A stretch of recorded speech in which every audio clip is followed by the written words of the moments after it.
Kalian masih percaya kalau para habib itu adalah durah Rasul yang dijamin masuk surga dan bisa membawa para muhibbinya itu menuju surga? Yakin?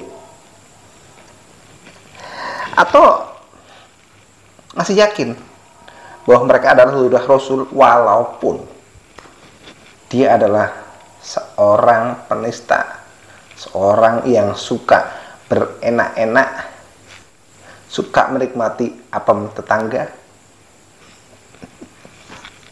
Konyol itu namanya.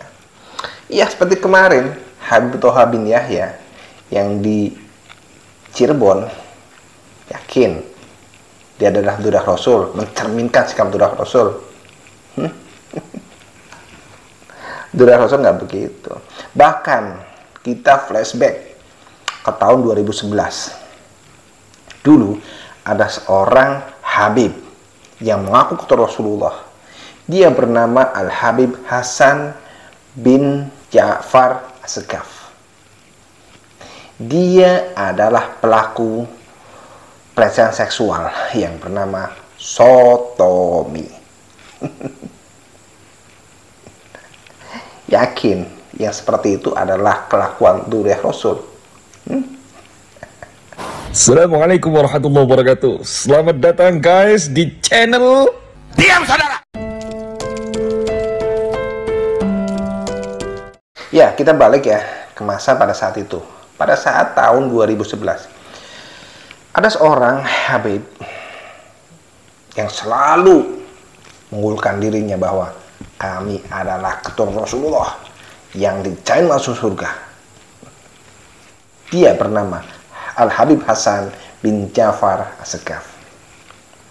Dia mempunyai majelis, mempunyai santri, dan ternyata kelakuan bejatnya itu sangat luar biasa mengerikan. Bayangkan saja 11 saksi yang melaporkan bahwa dia itu telah melakukan pelecehan seksual, yaitu meminta para santrinya untuk melakukan sotomi. Tahu sotomi?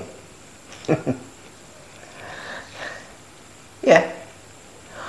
Tapi anehnya, dan berita tentang Al-Habib Hasan bin Ja'far As-Sakaf ini sudah diliput oleh media mainstream, media nasional. Ada Katra, ada Kompas.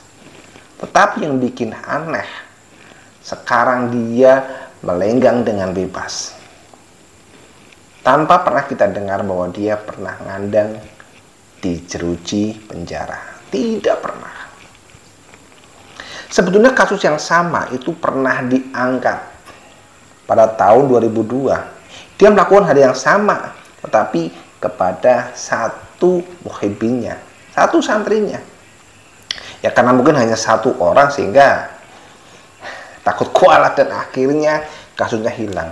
Bahkan tahun 2011 dia melakukan yang sama. 11 anak melaporkan bahwa mereka telah menjadi korban pelecehan seksual. Tapi anehnya begitu, sampai sekarang dia tetap melenggang seolah-olah tidak pernah ada kejadian semacam itu. Saya yakin mereka semuanya takut kualat karena dia adalah cucu Rasulullah. Sekarang cucu Rasulullah itu kita coret. Jadi kasus-kasus semacam ini jangan pernah kita lupakan. Ini adalah salah satu bukti yang menguatkan tesisnya Ki Imaduddin, menguatkan kita semua bahwa mereka para Bani Alawi itu yang selama ini mengaku sebagai durah Rasulullah itu bukan siapa-siapa.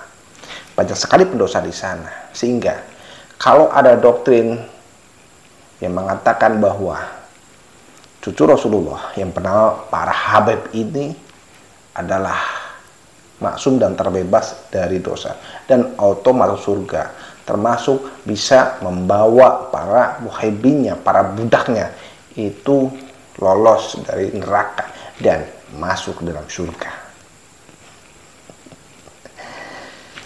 Ya semoga dengan seperti ini doktrin mereka sudah tumpul? Apakah dengan menyebut bahwa mereka itu adalah Dzurriyyah Rasul, masalah-masalah hukum akan selesai? Sehingga sekarang saya sangat berharap mereka, para korban kekanasan dari predator, habaib, angkat lagi, buka, laporkan orang-orang yang mengaku Rasulullah ini. Kata Rasulullah palsu mereka. Angkat, gak usah takut, tidak ada kata kualat. Apalagi Habib yang seperti itu. Orang Habib yang katanya wali saja melakukan kebohongan yang luar biasa dengan mencuri makam, mencuri nasab. Apalagi hanya Habib-Habib yang seperti itu, Habib gempal. Dulu bolehlah terbebas dari masalah hukum. Karena barangkali sebagian orang masih takut kualat, masih punya iman. Sehingga dengan doktrin bahwa apabila musuhi kata Rasulullah akan kualat. Boleh dulu berkata seperti itu, tapi tidak sekarang. Angkat lagi, tidak perlu takut. Dzurriyyah Rasul sesungguhnya banyak di Nusantara ini, mereka tidak melakukan kejahatan semacam itu. Ya, Dzurriyyah Rasulullah banyak dengan nasabnya sebagai Dzurriyyah Wali Songo. Banyak di Nusantara ini. Tetapi kalau mereka para habaib, cukup dengan tes DNA, kami akan percaya siapa para habaib ini. Kalian akan percaya. Kalau ternyata hasil tes DNA-nya nyambung ke Rasulullah, alhamdulillah. Tetapi kalau tes DNA-nya nyambung ke Yahudi, maka tidak lagi kata maaf untuk para habaib, untuk para kelompok yang mengaku dirinya sebagai Rasulullah dan kelompok yang telah mencoreng nama baik Rasulullah. Mengaku sebagai kelompok Rasulullah tapi untuk sebuah kemungkaran. Ini adalah penistaan yang sesungguhnya. Oke, mari kita jaga negeri ini dari tangan-tangan orang jahat seperti mereka, para pencuri makam, para pencuri nasab. Siapa yang akan menjaga negeri ini kalau bukan kita semua?